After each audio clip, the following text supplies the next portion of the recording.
दर्शकों की भी फोटो आनी चाहिए ना, ये ये देखो ये दर्शक कुछ खड़े वहाँ पे दर्शक। अब यहाँ से आ गए इधर को,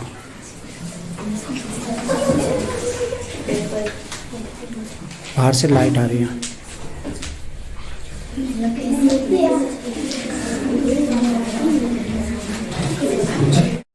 माननीय अध्यक्ष महोदय बुला रहे हैं।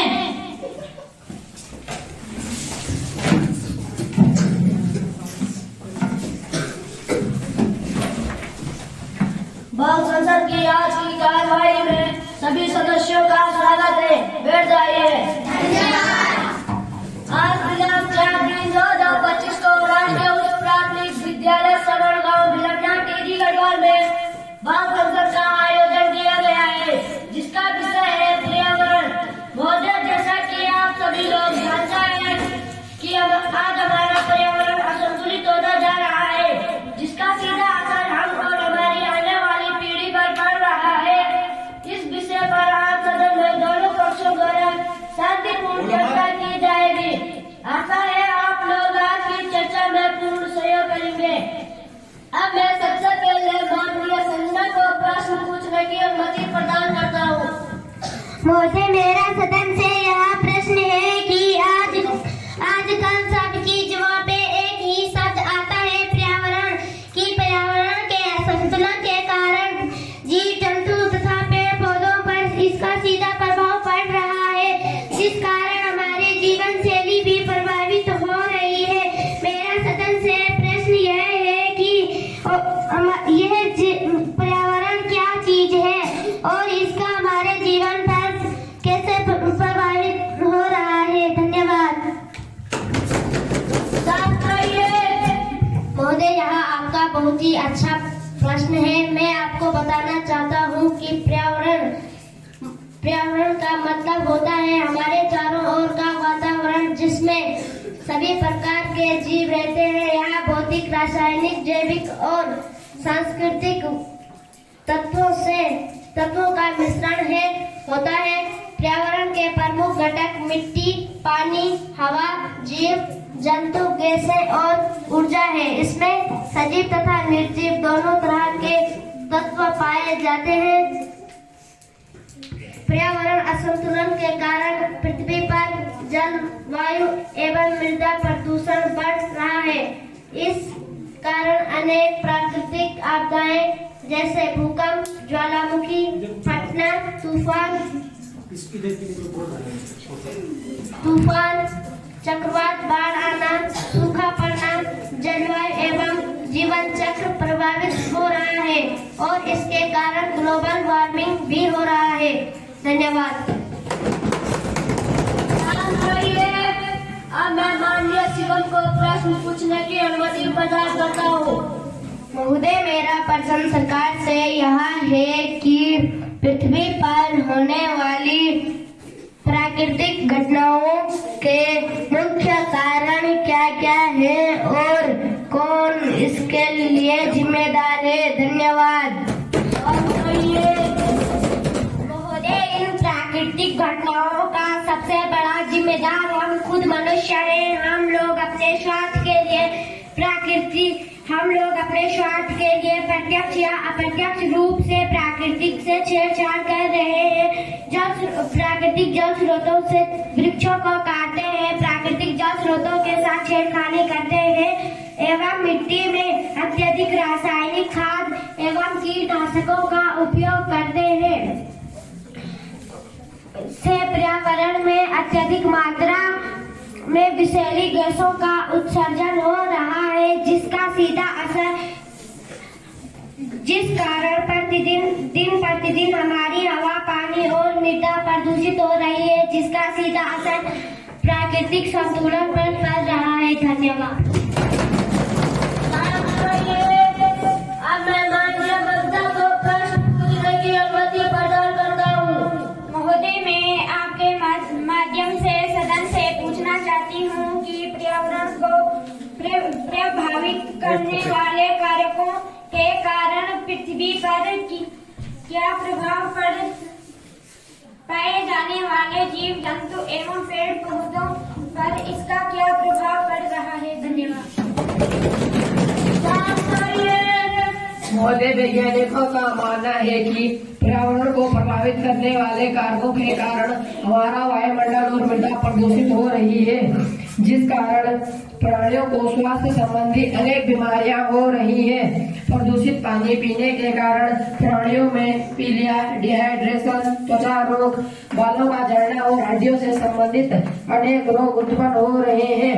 किसानों द्वारा अत्यधिक अन्न उगाने के लिए रासायनिक उर्वरकों एवं पेस्टिसाइडों के उपयोग से इसका सीधा प्रभाव प्राणियों के स्वास्थ्य पर पड़ रहा है।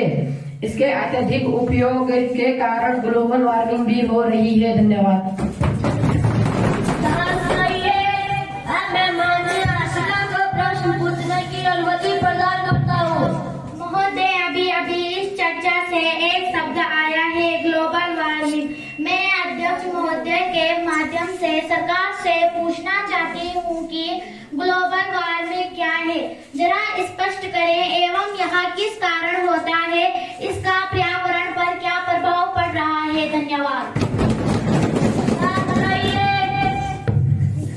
महोदय, यहाँ आपका बहुत ही अच्छा प्रश्न है। ग्लोबल वार्मिंग पृथ्वी पर अत्यधिक गैसों के उत्सर्जन के कारण हो रहा है। पृथ्वी के तापमान का बढ़ना इसका मुख्य कारण पृथ्वी पर ग्रीन हाउस गैसें जैसे CO2, CH4, N2O एवं जल वाष्प आदि गैसों के बढ़ने से ये गैसें सूर्य की किरणों को पृथ्वी पर तो आने देती है, किंतु इनकी गर्मी को वापस आने से रोक देती हैं, जिस कारण दिन प्रतिदिन पृथ्वी का औसतन तापमान बढ़ रहा है। इसे ही ग्लोबल वार्मिंग कहते हैं। अब रहा इसका हमारी जलवायु पर क्या प्रभाव पड़ रहा है। महोदय, ग्लोबल वार्मिंग का प्रत्यक्ष या अप्रत्यक्ष रूप से हमारे जीवन पर प्रभाव पड़ रहा है, जिसके कारण ग्लेशियर पिघल रहे हैं और नदियों का जल स्तर भी बढ़ रहा है। इस कारण वर्षा चक्र भी प्रभावित हो रहे हैं और फसल चक्र पर भी इसका सीधा प्रभाव पड़ रहा है। धन्यवाद।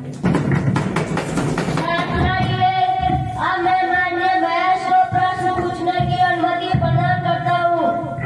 महोदय, मैं आपके माध्यम से इस सदन से पूछना चाहता हूँ कि मैंने कई बार एक शब्द सुना है, एनजीटी ने अनुमति नहीं दी।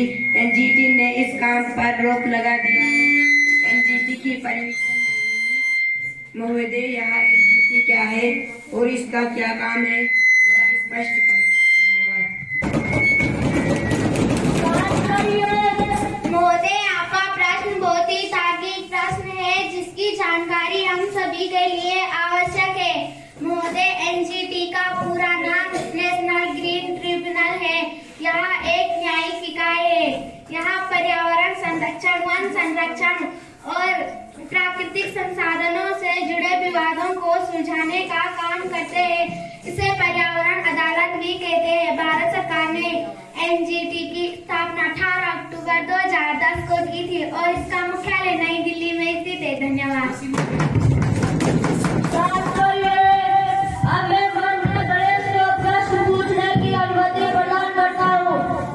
महोदय, मेरा सदन से यहाँ प्रश्न है कि मनुष्य के प्रकृति से छेड़छाड़ के कारण पर्यावरण असंतुलित हो रहा है, जिस कारण पृथ्वी पर रहने वाले सभी जीवों के अस्तित्व पर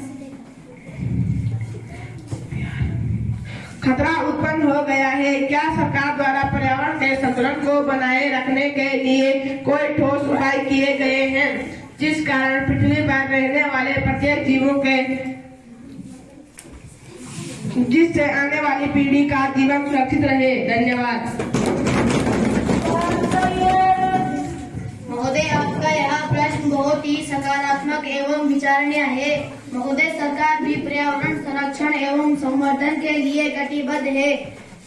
सरकार द्वारा अनेक प्रयास किए जा रहे हैं, जैसे नंबर 1, अनावश्यक रूप से वृक्षों के कटान पर रोक लगाना। नंबर 2, जंगलों को वनाग्नि से बचाने के लिए उपाय। नंबर 3, सरकार द्वारा प्राकृतिक जल स्रोतों के संरक्षण के लिए अनेक योजनाएं बनाई गई है। नंबर 5, देश की नदियों के संरक्षण एवं सफाई के लिए भारत सरकार द्वारा नमामि गंगे प्रोजेक्ट चलाया जा रहा है।